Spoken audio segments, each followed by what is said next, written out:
All right, today was the last day of Exoborne's playtest, February 17th, and I want to talk about the game while it's fresh in my mind. And I'm not going to edit this video. I'm not going to put gameplay footage in here. I'm not trying to distract anybody and, jangle keys in front of your face. I just want to talk about the game because I'm cautiously optimistic for the future of Exoborne, and that terrifies me because the last time I was cautiously optimistic for an extraction shooter, it was the Cycle Frontier. Okay? Listen to me. I hope that the devs of Exoborne understand that they are carrying the crown jewels in a paper bag right now. It is so easy to screw up an extraction shooter, at least based on the precedent that we've seen from other failed extraction shooters.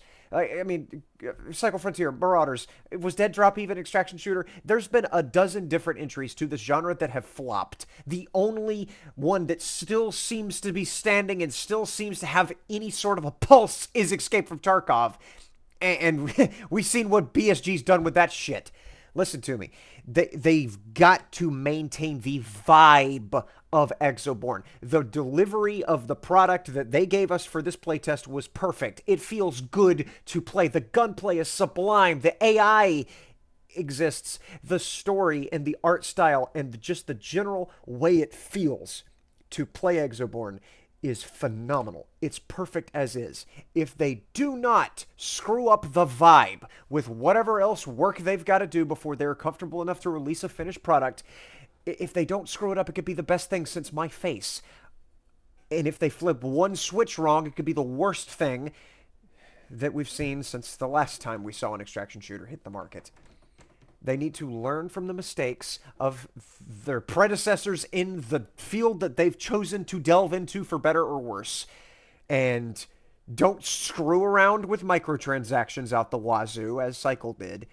Don't do stupid, unnecessary gun and armor rebalances and reshuffles, also like the Cycle did. And don't abandon it. Don't give up on it like Marauders.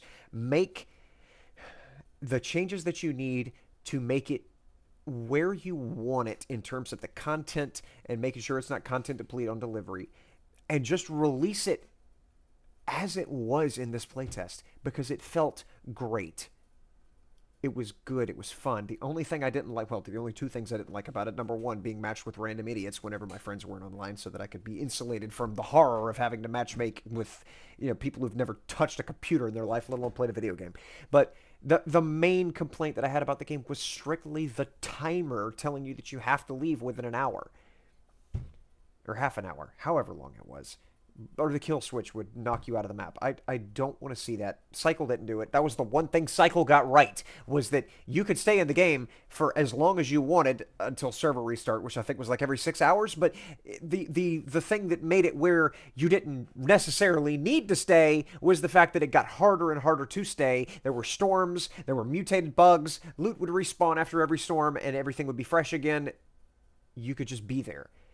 I really wish that Exoborne had that going for it, but everything else is great.